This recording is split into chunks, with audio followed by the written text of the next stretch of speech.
Alô, gente, muito bom dia para você que vai assistir de manhã ou de dia. Boa tarde para você que vai assistir de tarde. Boa noite para você que vai assistir à noite. E quem não tem nada a fazer de madrugada, quer ver dois caras bonitos, vai assistir o Mazzuti e o deputado Darcy Pompeu de Matos, deputado do PDT, deputado federal. Tudo bem, deputado? Tudo bem, amigo Mazzuti. Prazer falar contigo, com a tua legião de internautas que estão aí ligados e que vão se ligar na programação, matar um pouco a saudade aqui dos tempos que nós fazíamos um bate-papo denso, intenso e extenso, né? É três palavras parecidas, mas que têm sentido diferente, né? Denso, intenso e extenso, né? Eu repeti na nossa rádio lá em Taquara, dos velhos tempos, né? Então é bom a gente matar um pouco a saudade da nossa Parobé, do nosso povo do Vale do Paranhana, da nossa gente da Serra, do Rio Grande e do nosso Brasil amado. Começando o primeiro assunto que quero tratar com o senhor, tenho percebido que o senhor tem se envolvido bastante nessa questão dos pedágios. É verdade, Mazzuti, tenho me envolvido, até porque eu sou, como dizia o repórter Esso, as pessoas não lembram mais, mas havia no Brasil uma época que tinha um repórter chamado um programa, né, noticioso, chamava-se Repórter Esso. E aí dizia: aqui fala o repórter Esso, o testemunha ocular da história. Era mais ou menos assim, né? A Isso. voz não era tão ruim como a minha, tinha uma voz bonita. Mas ele contava a história que acontecia, né? E eu sou, na verdade, um tanto o testemunho ocular da história dos pedágios no Rio Grande do Sul. Para te teres uma ideia, os primeiros pedágios colocados no Rio Grande, eu fui protagonista deles. Foi no governo Colares. Eu era deputado estadual, guri novo, tinha 28 anos quando era deputado estadual, lá no ano de 91. E o Colares colocou 3 pedágios. Pedágio aí de Dois Irmãos, que está até hoje, um pedágio do qual ninguém fala mal, um pedágio que ajudou a duplicar 239, um pedágio que é um preço acessível, que as pessoas pagam e não reclamam, enfim, é um pedágio consolidado.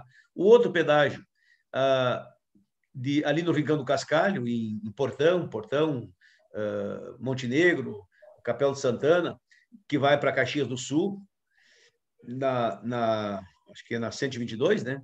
E ali Também. só paga uma vez, né? E ali, não, mas agora só paga uma vez, só paga quem vem, né? Quem vai não paga.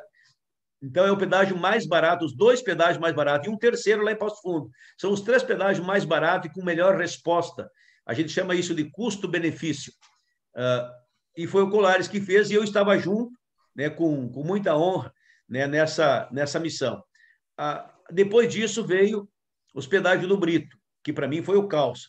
O Brito criou uns pedágios com valores absurdos, exorbitantes, e ainda ele cercou a cidade, ele formou os chamados polos de pedágio. Ele cercou ali a região de Caxias, na Serra, ele cercou a região de Passo Fundo, ele cercou a região de Carazinho, ele cercou a região de Santa Cruz, ele cercou a região de Lajeado ali, ele cercou a região de Pelotas, ou seja, uma coisa assim absurda, valores estratosféricos, inimaginável. Tinha um pedágio ali na Serra que tu pagava, há 10 anos atrás, pagava 12 reais para passar um carro, 12 para ir e 12 para voltar, é uma coisa absurda. Bom, aí, depois disso, veio a EGR, Empresa Gaúcha de Rodovias, que, vamos dizer assim, andou mais ou menos, não tão quanto a gente gostaria, mas melhor do que era. E agora, na 4ª etapa, o governo Leite está querendo colocar 22 praças de pedágio. Eu vou dizer para ti, Mazzuti, até arroz de leite, que é bom e eu gosto, se for demais, enjoa. Então, exageraram na dose. E aí tu pode discutir item por item. Tu pode discutir o polo lá de Passo Fundo, a região de Passo Fundo, que vai ser cercada. Tu pode discutir a região de Lajeado, a região de Caxias, a região aqui de Carlos Barbosa, enfim, Farroupilha, Bento, Garibaldi. Tu pode discutir lá adiante a região de Antônio Prado. Enfim, cada um tem uma queixa. E não sem razão, não sem motivação. Aqui, por exemplo, em Viamão, tem um pedágio ali que é da EGR que está funcionando.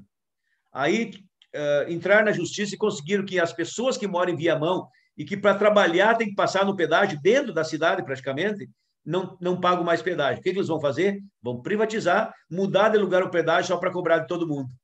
Vamos botar uns 3, 4 quilômetros para frente. Então, tudo trampa. Desculpa a palavra, mas eu não tenho preconceito. Eu estou um pouco enojado disso. Tudo trampa. E aí, se tu quiser falar do pior deles, para mim, é o da região do Paranhana. Aí, porque, veja bem, tem um pedágio em Campo Bom, cujo pedágio é bom, funciona, dá resposta, não tem queixa, não tem briga. E se tem algum probleminha de desvio... E o preço é bom, né? Em Campo Bom. Hã? E o preço é justo em Campo Bom, né? O preço é justo. E está consolidado, já está na mente da pessoa, a pessoa já sabe que tem que pagar, não há nenhum problema. Ah, mas tem problema ali em Viamão, que as pessoas estão entrando na cidade. Bom, adequa, ajusta, corrige, aperfeiçoa, melhora, tranca as passagens, tem como fazer. Olha aqui, ó, tem um lugar lá que estão desviando. Chega no pedágio e desvia para a direita, ou desvia para a esquerda. Faz umas 3, 4 blitz ali da polícia rodoviária. Ninguém vai mais passar ali. Não vai passar, não. Porque o pessoal não quer ficar ali mostrando documento, perdendo tempo na viagem, vai deixar de pagar R$3 para daqui a pouco até tomar uma multa de 300. E se não tomar uma multa, só os incômodos de ser atacado. Desculpe, não estou falando mal da polícia, é até dever da polícia fazer isso. Mas dá umas incertas ali que já muda o conceito. Então, esse não é o problema. O problema é que eles querem tirar o pedágio dali, botar ali perto de Parobé. Eu vou dizer para ti, sabe para quê, Mazzuti? Para aumentar o preço, para dobrar o preço, se não for para triplicar o preço.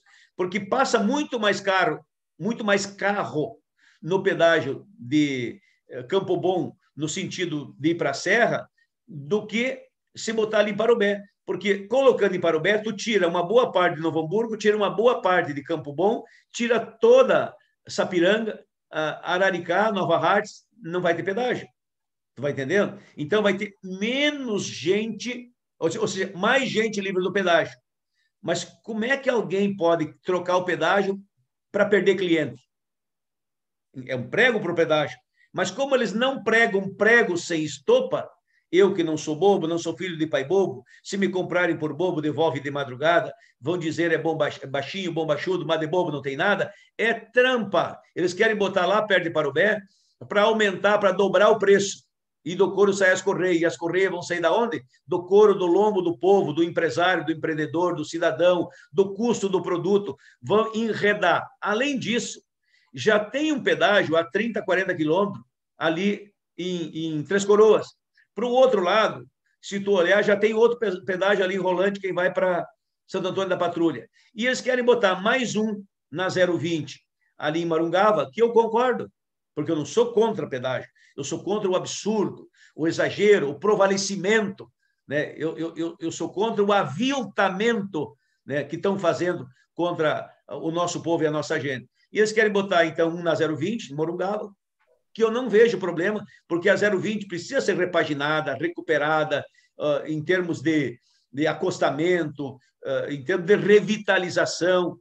Inclusive, aí em Taquara, na Sebastião Amoretti, a 020 tem que ter uma passagem de nível, tem que ter um viaduto aí, não dá mais para suportar, porque tranca a 115, tranca a 239, tranca a 020, é tudo trancado, tu estás entendendo? Sim.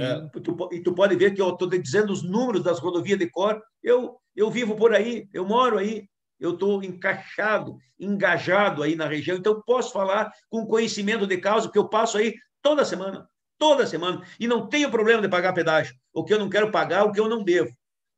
Imagine eu pagar a dívida cuja dívida eu não fiz, cuja dívida não é minha, cuja dívida não me pertence. Por que eu vou pagar? Então, eu discordo desse absurdo. E eles querem, além de colocar o pedágio na 020 em Morungava, repito, com o qual eu não tenho discordância, querem colocar um outro pedágio depois de Taquara, entre Taquara e São Francisco. Ou seja, vão cercar o Vale do Paranhana, vão cercar Parobé, Taquara, Igrejinha, Três Coroas, São Francisco de Paula, Gramado, Canela. Vai ser assim um cerco. Tu não entra sem pagar e não sai se não tiver feito o pagamento. Se correr, o bicho pega, se parar, o bicho come. Como é que eu vou concordar com isso? Não tem como concordar, isso é um absurdo, e contra esses absurdos é que eu me levanto. Como é que o senhor vê essa questão toda em termos de colocar em prática? O senhor acha que tem como reverter essa intenção do governo do Estado? Olha, Mazzucci, eu vou dizer assim, ó, há uma velha expressão, de quem não pede não leva, quem não chora não mama, quem não reclama não ganha. A omissão, ela pode parecer consentimento. Diz assim, faz tempo, diz o ditado, que água mole em pedra dura, tanto bate até que fura. E quando um burro fala, o outro burro se cala. Mas se quem cala consente, é bom dizer, minha gente, que quem não deve, não teme, mas quem está devendo treme, traído pelo inconsciente. Então, a gente não deve, mas a gente não pode simplesmente se agachar, se achicar, se encolher. Se nós ficarmos quietos, se a gente não pedir, se a gente não exigir, se a gente não chorar, se a gente não cobrar, eles vão nos entubar. E é o que eles estão querendo, entubar a região. Então, por isso que nós estamos fazendo audiência pública, nosso prefeito, o prefeito Diego Picucha, que, aliás, é o presidente da Associação dos Prefeitos da região do Vale do Paraíba e prefeito de Parobé, que faz um grande trabalho. Esse guri deu melhor que a encomenda, viu? É uma surpresa para muita gente que não conhecia ele. Eu conheço, a mim não me surpreendeu. A gente tinha uma aposta e apostamos no cavalo certo, que é bom de corrida, né? Mas para quem não conhecia, para quem duvidava, quem achava que está vendo o trabalho do Diego Picucha. E ele chamou para si a responsabilidade, e todos nós estamos ao entorno dele, com ele, sob a sua batuta, sob a sua liderança, trabalhando, batendo, cobrando, exigindo, para que, primeiro, não mude lá de Campo Bom para Parobé, o pedágio. Não tem razão de ser, não tem como consentir, não tem como a gente concordar, de jeito nenhum. E esse é o nosso desafio, e que nós temos um desafio assim que é maiúsculo. E eu entendo que o governo não tem argumento para mudar o pedágio dali de Campo Bom lá para Parobé. Se ele achar que ali tem muita zona de desvio, muda ali mesmo. Melhora um pouquinho mais para frente, um pouquinho mais para trás. Enfim, toma as atitudes necessárias, mas não muda o pedágio de local, tá bem? O segundo, o pedágio da Morungaba, a gente concorda, assina embaixo, claro que a gente quer aí o caderno da responsabilidade, né, Mazzucci? O gato escaldado tem medo da água fria. Tu sabes que aquele pedágio lá de Rolante para Santo Antônio da Patrulha, eles prometeram um mundo e um fundo. Sabe o que fizeram? Fizeram o que o peixe faz ali no Rio Rolante. Sabe o que o peixe faz no Rio Rolante? Nada. Nada. Não fizeram nada. Prometeram que ia duplicar, que ia revitalizar, que ia colocar segundas pistas, que ia não sei o quê, não fizeram nada. O trecho de Taquara Rolante, que é um trecho curtinho, que vamos dizer assim, que enrosca o trânsito ali, eles fizeram a pista paralela ali, só lavraram a terra. Só lavrar, passaram os bois aí, lavraram a terra, está lá tirada até hoje. Virou mato, capoeira. Daqui uns tempos vai ter bicho, cobra, lagarto, lagartixa. Facilita, até umas onças vão aparecer por aí no meio da capoeira, porque não fizeram absolutamente nada. E eu não estou falando mal, eu estou dizendo o que as pessoas dizem para mim, pensam. Olham, enxergam, veem, né? Aquilo que está acontecendo. A mesma coisa, ali em Taquara, passa 3 rodovias. Eu diria assim, até 4, porque a 020 vira Sebastião Amoretti. Eu diria assim que é quase 2, porque a 020 vem de Gravataí, lá de Morungaba, e chega ali, vira Sebastião Amoretti, duplica. É uma avenida linda, que, aliás, foi feita pelo Colares. O governador Colares, lá atrás, foi quem fez todas as obras da Sebastião Amoretti. Ali é um enrosco. Aquela sinaleiras ali, no verão, tu não passa ali, meu velho. Só de helicóptero. Tem que chegar ali, botar um guincho, pega um carro, passa para lá, um outro carro, passa para cá. É o inferno. Aí tu pega mais embaixo, onde pega a 239, emenda a 239, que aí vai para Rolante. É outro enrosco. Ou seja, tem 2 enroscos, se correr o bicho pega, se parar o bicho come. Não tem como passar ali, fim de semana, de verão, é um caos. Eu já passei ali, ou pelo menos tentei passar, me deu vontade de ir lá por São Chico, ir lá pela Roda do Sol, para descer lá em Itati, para poder me escapar do entroncamento ali. Tamanho o emaranhado. Parece namoro de cobra, sabe? Tudo enrolado ali, aquele trânsito. E estou dizendo com a clareza que me é peculiar por conta daquilo que vejo. Não é me disseram, me contaram, quem sabe pode ser. Não, eu vivenciei, eu testemunhei, eu passei, eu me tranquei por ali naquele trânsito. E eu é de vez em quando, e quem está ali todo dia, toda semana. Então, a gente precisa dessa situação. Vamos ver o caderno que vem de obras, de ações, de intervenções, de melhoras que eles querem fazer na 020. Não tem problema de fazer o pedágio. Então, resumo da ópera. Não muda em Campo Bom, não traz para Parobé, deixa lá em Campo Bom, fica ali. Arruma lá as questões do desvio, resolve que é café pequeno, fácil de resolver. Coloca o pedágio na 020, repagina a 020, vamos ver o caderno de compromisso que vai ter, e está feito. Nós não temos objeção, não achamos que é a pior coisa do mundo. Agora, não aceitamos a mudança de Campo Bom para Parobé, não aceitamos 2 pedágios na 020, pelo menos entre Taquara e São Chico, não dá para aceitar, porque nós já estamos pagando caro demais e isso vai inviabilizar a economia da região, porque o empreendedor, o empresário, vai ter que pagar uma conta alta por conta do custo da logística, do custo do frete. E aí ele, empresário, não pode bancar. Não bancando, passa para o preço. Passando para o preço, vai para o custo. Indo para o custo, quem paga? Eu, tu, ele, nós, vós, eles, o cidadão, a população que vai pagar. Para que isso? Qual é o problema? Estão com raiva do Vale do Paranhana? Querem castigar o povo do Vale do Paranhana? Qual é o crime que o Vale do Paranhana cometeu? Qual é o problema que tem com as pessoas do Vale do Paranhana? Não dá para aceitar. E é por isso que eu estou de pé trancado. Deputado Pompeu, saindo dessa questão dos pedágios, eu pergunto ao senhor sobre o voto impresso que o governo Bolsonaro e seus aliados querem agora. Inclusive, o Bolsonaro disse que vai provar que houve fraude nas últimas eleições. E daí eu deixo uma pergunta no ar também. Ele não concorreu só nessa eleição para presidente. Ele já havia concorrido aí para deputado e outras eleições aí. E aí estava tudo certo. Agora tem que ser impresso. Como é que é essa história? Olha, Mazzucchi, eu vou dizer para ti, eu sou a favor do voto impresso, viu? E não é de hoje. E eu acho que é importante o voto impresso, é uma evolução da urna eletrônica.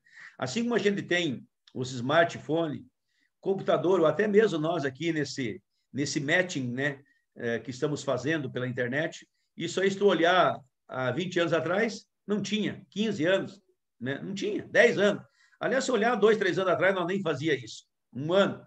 A pandemia até que trouxe essa novidade, que já existia no mercado, mas que a gente usava, é uma ferramenta que a gente usava muito pouco. Então, eu digo assim, o computador evolui, os smartphones, cada vez tu pega uma geração maior de smartphone. Então, a urna eletrônica tem que evoluir também. Eu defendo a evolução da urna eletrônica, mas eu não posso, a pretexto de defender a evolução da urna eletrônica, dizer que a urna eletrônica não prestava. Não, ela prestava, presta, continua prestando, e eu quero ela melhor. É justo tanto que a gente troca de telefone a cada 2 anos, aí pegando um modelito novo, a gente troca de computador, pegando um computador mais avançado, porque ele é melhor. Tu olha o computador de hoje, e com o computador de 10 anos atrás, tu diz, pá, eu achava que era bom aquele de 10 anos atrás, né?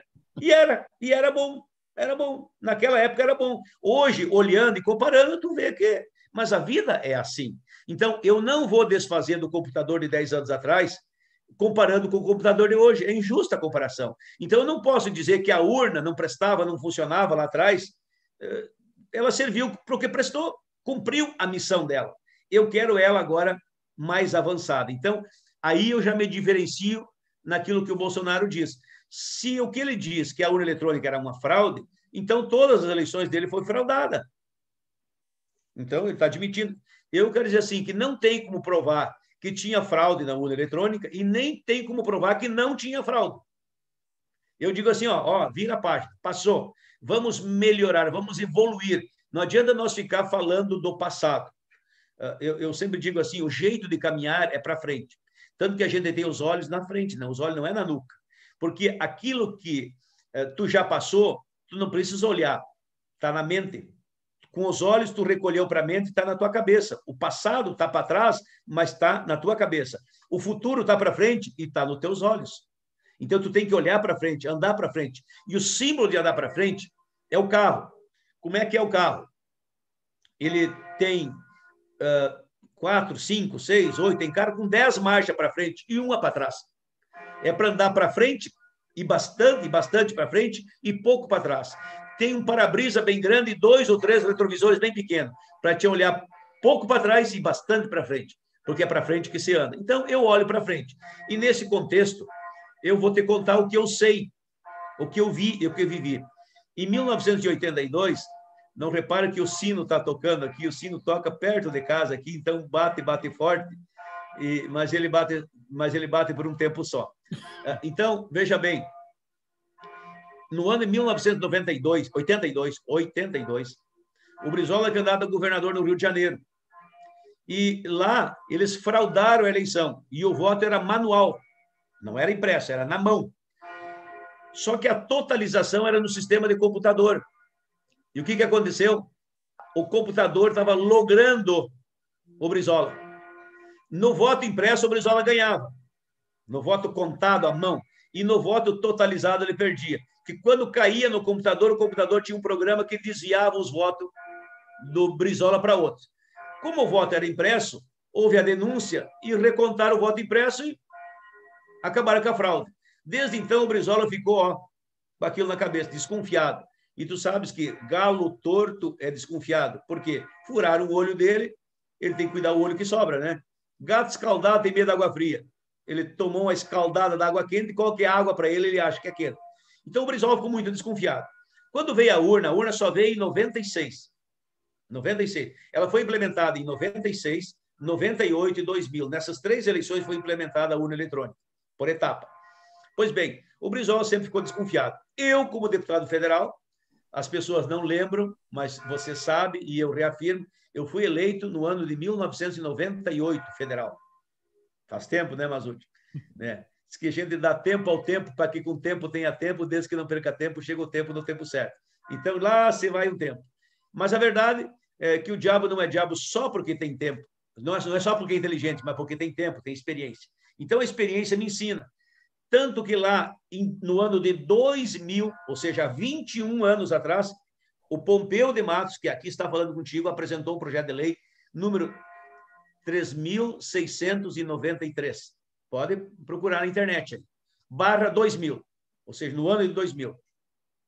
Criando a urna eletrônica com voto impresso. Lá naquela época, há 21 anos atrás. E acredite, o projeto, juntamente com outros, foi aprovado. Virou lei. Quase ninguém sabe. O Brasil já teve voto impresso, voto eletrônico impresso. A eleição de 2002, o voto em um bom número de municípios no Brasil foi eletrônico e impresso. Funcionou. As pessoas não sabem, então é bom alertar. É lei. Tanto que o voto em Brasília, a capital federal, todo o voto de Brasília em 2002 foi voto eletrônico impresso. O Cristóvão Buarque foi eleito governador naquela ocasião. Tá bem. Passou a eleição de 2002, o Lula foi eleito presidente, não sei por que razão, entraram com um projeto de lei anulando a lei do voto impresso. Tu acredita? Ou seja, nós já tivemos lei do voto impresso, já tivemos o voto impresso, e aí tivemos uma lei anulando o voto impresso. Aí, com o apoio do governo da época, do Lula e companhia, do Nelson Jobim, que era o ministro do TSE e do STF, anularam o voto impresso. O PDT votou contra a anulação do voto impresso, nós éramos a favor. Até porque um dos projetos era do deputado Pompeu de Matos. Então, para dizer que eu venho de longe. Desculpe eu espichar a conversa, mas essa é uma história que tem que ser contada para que o povo compreenda por que nós chegamos aqui e como é que nós chegamos aqui. Aí veio 2013, nós aprovamos de novo o voto impresso. Aí a Dilma vetou, a Dilminha vetou. A Câmara e o Senado derrubaram o veto da Dilma. Não sei por quê, mas a Dilma era contra o voto impresso. O PT nunca foi a favor do voto impresso. Aí o Supremo, teve uma ação do Supremo, declarou inconstitucional o voto impresso. Pasme. Enquanto que o Supremo da Alemanha disse que o voto eletrônico era inconstitucional, o Brasil disse que o voto impresso era inconstitucional. Bem na contramão da história. Tu pega assim, como é que eu voto no Japão, que é o país onde mais tem tecnologia no mundo? Os computadores do mundo saem de lá. O japonês diz assim, voto eletrônico é muito bom, mas japonês faz voto impresso. Entendeu? O americano, como é que é? Eu te pergunto. É voto impresso. O alemão, vamos lá na Alemanha. Os alemãos são burros, né? O alemão não entende nada da coisa, né? Ah, não sabe nada, não conhece. Pergunta lá, voto impresso. Né? Tu pode ser eletrônico, não tem problema de ser eletrônico, desde que tu imprima também o voto e tu possa, na dúvida, conferir. Como a gente fazia, Masucci, na escola, tirar a prova dos 9. 9 fora, 0. Fechou? Pronto. Bom, então, 2013 caiu, 2017 foi aprovado de novo, o Supremo não aceitou, não entrou em vigência, então agora nós estamos tentando votar, colocar o voto impresso novamente. Mas aí que eu quero, para concluir, te dizer o seguinte. Olha aqui, ó. Nós temos uma diferença no jeito de fazer o voto impresso em relação àquilo que o presidente Bolsonaro e o pessoal do Bolsonaro querem. E tu vais ver a diferença, e aí as pessoas vão poder fazer o raciocínio e tirar a sua conclusão. Primeiro, a deputada Bia Kicis, que é uma deputada muito ligada ao presidente Bolsonaro, ela e o grupo dela, e o relator Felipe, dessa comissão especial, da qual eu faço parte, faço parte, eles colocaram que o voto eletrônico impresso tem que ser todo ele impresso na eleição de 2022. Ou seja, daqui a um ano. Eu vou dizer para ti, Masucci, não é fácil. Primeiro que é muito dinheiro para gastar numa vez só, é mais de 2 bilhões, como se nós tivéssemos dinheiro sobrando para gastar nisso. E segundo, é muito curto o tempo para fazer tudo isso tão rapidamente. Terceiro, a história do voto eletrônico no Brasil conta que ele foi implementado em 3 eleições. A biometria, essa de botar o dedo para votar, foi implementado em 3 eleições. Então, eu apresentei um projeto dizendo que o voto eletrônico impresso tem que ser implementado também em 3 eleições. 30% na eleição de 22, 30% na eleição de 26, aliás, 24, 22, 24 e 40% na eleição de 26. Ou seja, tu dilui no tempo e gasta o dinheiro em parcela, não bota todo esse dinheiro de uma vez só. E ninguém vai morrer se você, digamos assim, fizer só 30%. Outro, se tinha alguém pensando em fazer fraude, sabendo que 30% do voto será eletrônico, o fraudador, dá no pé, porque o diabo sabe para quem aparece. Então, veja o que eles querem e o que o PDT quer.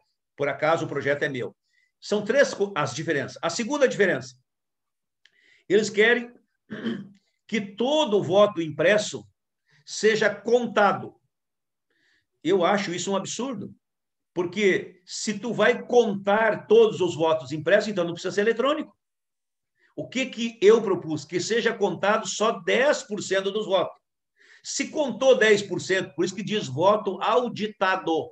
Auditar não é fazer tudo de novo, é por amostragem. Então, se tu contar 10% dos votos e der certo, fechar, bater o físico com o eletrônico, o impresso com o eletrônico, Zé Fini, vira a página, fechou a conta, passa a régua, tá certo? Bom, então a diferença é essa. No meu caso, quais os 10% das urnas serão votadas? Qual as urnas serão contadas? Quais as urnas? Bom, no dia da eleição, o juiz aí em Taquara, o juiz ali em Parobé, o juiz em Igrejinha, o juiz em Três Coroas, em Rolante, em Riozinho, enfim, o juiz reúne no fórum os partidos políticos às 14h, ou seja, quando a urna já está quase estufada de voto, e sorteia 10% das urnas. Garantido o mínimo de 5 urnas. Se o município é pequeno, que não tem 50 urnas para dar 10%, no mínimo 5 tem que ser contada. E o sorteio é feito na hora. Sorteadas as urnas, estas urnas, no final da tarde, depois que termina a votação, serão acauteladas, protegidas, com o oficial de justiça, com a polícia militar, enfim, e serão levadas no fórum essas urnas, para que sejam contadas lá no fórum, tá bem? Bom, o que a proposta da Bia Kicis, do Felipe e do presidente Bolsonaro quer? Ele quer que não seja contado 10%.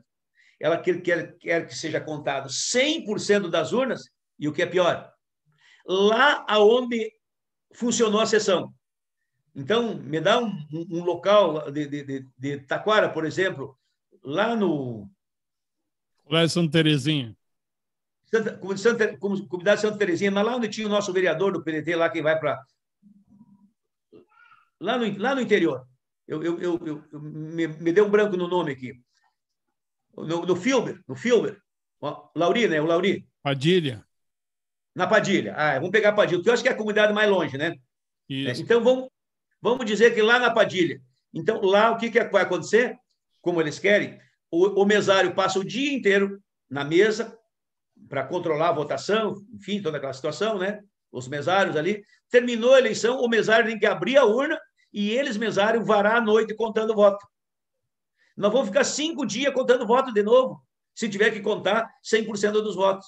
Então, aí não precisa ser eletrônico. Então, tu está entendendo, Mazzuti, a diferença do que eles propõem e do que a gente propõe? Então, para resumir, eu proponho que as urnas sejam impresso o voto em 3 eleições, para fechar o 100%, seja contado só 10% dos votos e essa contagem seja no fórum, na frente do juiz, do promotor, dos fiscais, dos partidos, seja coisa clara, transparente. Essa é a diferença. Por isso, eu acho que o projeto da Bia Kicis, do presidente Bolsonaro, não vai ser votado, porque os deputados estão vendo que é inexequível, é impossível fazer essas 3 coisas na eleição de 2022.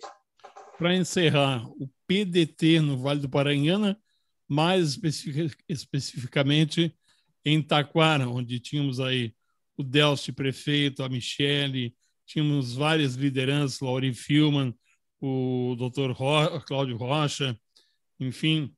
Como é que está o PDT em Taquara e na região? Olha, deixa eu dizer assim, por Taquara, o PDT de Taquara é uma espécie assim de gigante adormecido. Ou, se não, a figura aqueles fogos de borralho que tinha antigamente, naquelas cozinhas de chão, que entrava inverno e saía inverno, estava ali fumaciando. E aí está lá o tição guarda-fogo segurando, resistindo. Às vezes tu pensa até que o fogo se apagou, não tem mais fogo, nem fumaça tem. Mas tu vai lá, no fundo tem cinza, e no fundo da cinza tem brasa, e tu assopra as brasas, encosta uns gravetos e a coisa pega fogo de novo. O PDT de Taquara é só soprar as brasas, encostar os gravetos que pega fogo de novo. Tem a memória, a história, o passado de glória e a gente pode reconstruir um futuro de vitória. Tu falasses aí no Delcio, nosso querido Delcio Gruntober, na própria Michele, a querida amada Michele, mulher inteligente, empreendedora, empresária. O doutor Vinícius Carniela agora, que nos lidera. Enfim, tem um time grande aí que, se a gente puxar a dona Eva, a família da dona Eva, se a gente puxar, juntar, misturar, ressurge o PDT de Taquara, pode escrever aí. A gente está trabalhando algumas ideias diferentes, alguns pensamentos diferentes, a inserção de novos quadros, puxar nomes para dentro do PDT, para que a gente possa assoprar as brasas, assoprar a cinza, fazer com que reacenda as brasas, encostar uns gravetos e pegar fogo de novo. Na região do Paranhana, o PDT vai muito bem. Nós levantamos o partido em Igrejinha, está muito bem ali com o nosso mestre Sara Fago, com o Carlinhos, nosso vereador. Nós temos um time bom em Igrejinha. O Rolante, com o Diogo, com a nossa turma ali, com os nossos líderes em Rolante, o Dirão, enfim, referência. O prefeito Marcos, o Marquinhos, lá em Riozinho. Ou seja, o partido está muito vivo. E a batuta, a liderança, a grandeza, a importância maior do nosso líder emergente, afirmativo, né, que é o nosso Diego Picucha. Uma das cidades maiores do Vale do Paranhana, a cidade que mais cresce, se desenvolve, um prefeito que faz uma grande gestão, ali está a alma do PDT, a cara do PDT, e Pedro, que era Pedro, sozinho, né, o apóstolo de Cristo, sozinho fez a igreja. Por quê? Porque ele tinha uma causa. Então, o Diego Picucha é o nosso Pedro, o nosso apóstolo Pedro do PDT, que tem uma causa, o trabalhismo. E com a causa que ele tem e o líder que vai erguer o nosso PDT na região, absolutamente tu não tenhas dúvida, e eu não tenho dúvida disso. E nesse contexto, eu estou lado a lado, para e passo, ombro a ombro, caminhando junto, para que a gente possa fazer essa retomada triunfal do PDT. Para alguns que falavam mal, olha, o PDT aqui em Taquara está se apagando, outros não sei o que lá, vou dizer para ti, Mazzuti, para aqueles que anunciavam a nossa morte, nós estamos proclamando a nossa ressurreição. O PDT está vivo, aceso, animado, de pé, disposto. Vamos eleger o governo do Estado, anote aí, vamos eleger o governador do Estado e vamos encarar como Ciro Gomes. Eu até disse num debate, e vou concluir dizendo isso para ti, há poucos dias na Câmara dos Deputados, nós tivemos um debate lá, e eu fui provocado nessa questão de presidente da República. Em relação, um me provocou em relação ao Bolsonaro e outro me provocou em relação ao presidente Lula. Ao presidente Bolsonaro. Eu ia te perguntar exatamente isso. Se ouve muito falar em Lula e Bolsonaro, e ia te perguntar, e a terceira via? Pois é, foi o que eu respondi. Eu disse assim, ó, eu respeito o Bolsonaro, embora eu divirja frontalmente com ele, mas eu não ofendo ninguém. Não é da minha índole, tu sabes bem disso, Mazzucchi. Eu tenho tanta coisa boa e de bem para falar dos meus que nem me sobra tempo para falar de mal dos outros. Então, eu tenho o que falar de bem do Ciro. Mas eu posso fazer comparações. E aí entenda quem quiser. E para o bom entendedor, minha palavra basta. Eu disse assim, que eu respeito, as três candidaturas são importantes.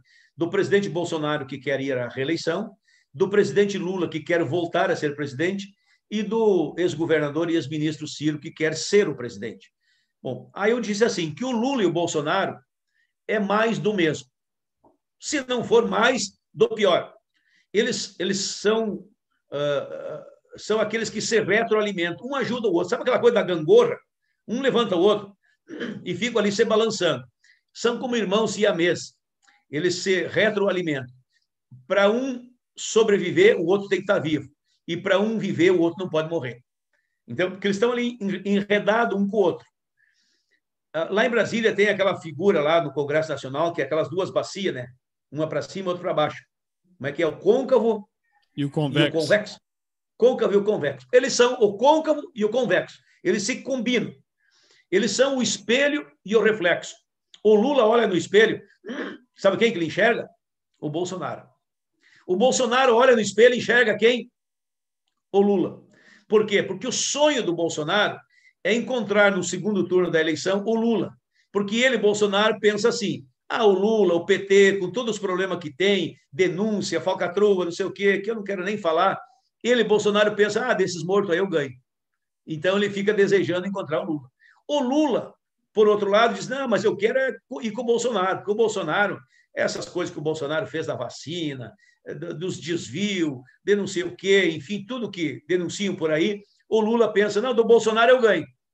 Então, eles ficam ali, nesse jogo. Qual é o pesadelo deles? Se o sonho deles é um encontrar outro, no segundo turno, o pesadelo deles é encontrar o Ciro. Imagina eles olhar no espelho e enxergar o Ciro. O susto que leva. O pesadelo deles é, no segundo turno, encontrar o Ciro. O Ciro ganha do Lula no segundo turno e o Ciro ganha do Bolsonaro. A questão é como é que nós botamos o Ciro lá no segundo turno. Aí é que nós temos que trabalhar, nos esmerar. E eu disse mais no debate. Conjugando os verbos no tempo, no passado, no presente e no futuro, eu digo assim, o passado é o Lula e o PT para onde nós não queremos voltar. O Bolsonaro é o presente que já não dá mais para aguentar. E o Ciro é o futuro para onde nós queremos caminhar na esperança de que o Brasil possa se reencontrar. O Ciro, para quem não sabe, foi deputado estadual, deputado federal, foi governador, prefeito da capital, governador do seu estado, ministro da Integração Nacional, ministro da Fazenda do Brasil, o homem que fez o real, teve a chave do cofre do país na mão, o ministro da Fazenda tem isso, e nunca deixou o cofre cair no pé, como fez o Palocci e outros tantos, que é melhor nem falar. Ou seja, cara limpa, mãos limpas, e não é porque lavou as mãos nas águas do Rio Paranhana, não, é porque não sujou as mãos com as bobagens que os outros fizeram. E aí está a diferença. Então, o Ciro está preparado. E eu te dou um dado. O PDT do Brasil, para deputado federal, somando tudo, fez 5%, 6% dos votos do país. Tanto que são 513 deputados. O PDT tem uma boa bancada. Tem 28 deputados. 28 deputados de 513 significa 6%. Tá bom? Sabe quantos votos o Ciro fez? 13, quase 14%. Ou seja, mostrou que tem pedigree. Aqui em Porto Alegre, onde estou, o PDT fez 5% dos votos da capital. Sabe quanto o Ciro fez, Mazzucchi? 20%. Ou seja, o povo votou nele e não em nós. Tem uma coisa diferente do Ciro. Anote aí, depois não digam que eu não disse. Alguém falou, Pompeu falou, e eu tenho razão do que estou falando. Então, esperem para ver, vai acontecer essa coisa da terceira via, tipo assim, nenhum nem outro. Aliás, eu disse mais, e digo para ti, o Lula e o Bolsonaro, os dois já presidiram o Brasil. O Bolsonaro está presidindo e o Lula já foi presidente. E eles governaram e fizeram o que fizeram. Se mais não fizeram, é porque mais não souberam, mais não quiseram ou mais não puderam. E se eles mais não podem, mais não sabem, mais não querem, deixem para quem quer, para quem sabe, para quem pode. E quem pode, quer, sabe e vai fazer, anote, Ciro Ferreira Gomes. A vez é do Ciro. É como eu penso, é como eu vejo, é como eu sinto e é como pode acontecer. Muito bem. Nosso tempo que se foi, deputado Darcy Pompeu de Matos. Eu brinco com o deputado Pompeu, ele sempre, quando a gente conversava, eu chamava ele de Darcy, e ele me dizia, só tu e minha mãe me chamam de Darcy, né? Grande abraço. Tu sabes que o meu nome, Darcy, é em homenagem a um grande poeta do Rio Grande. Darcy Fagundes. Darcy Fagundes, é um dos maiores poetas, junto com o Luiz Menezes, a Fagundama, a família Fagundes. Tanto que eu era... O Darcy Fagundes tinha o grande rodeio Coringa na Farroupilha. Foi daí que saiu o meu nome. Então, meu pai, quando eu nasci, estava para nascer, ele gostava muito do grande rodeio Coringa, que era um programa de rádio que saía nos domingos de noite, começava às 6 da tarde e à noite adentro, né? Isso. E cantores, trovadores, poetas, poesia, declamações. E o pai era muito fã, tanto que eu virei declamador, porque meu pai me estimulou muito a declamar poesia, e depois eu aprendi a fazer poesia. Acho que é um dom que a gente traz de dentro da gente. Então, o nome Darcy Fagundes, herdado de um grande poeta gaúcho, eu vou dizer assim, não foi por acaso. E eu me orgulho muito de ser poeta também. Tenho lá centenas de poesias escritas, algumas laureadas já, outras gravadas.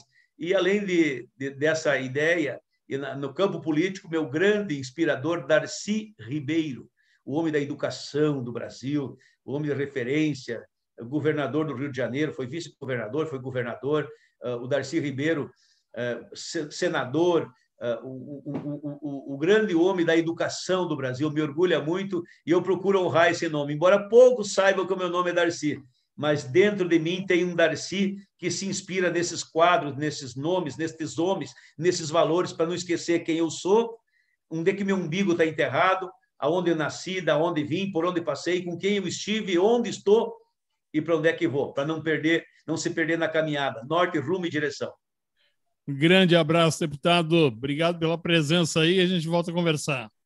Um abraço, Mazzutti. Muito obrigado. Parabéns pelo trabalho aí. Até breve. Obrigado. Deputado Pompeu de Matos, PDT, deputado federal, falando aqui no blog do Mazzutti.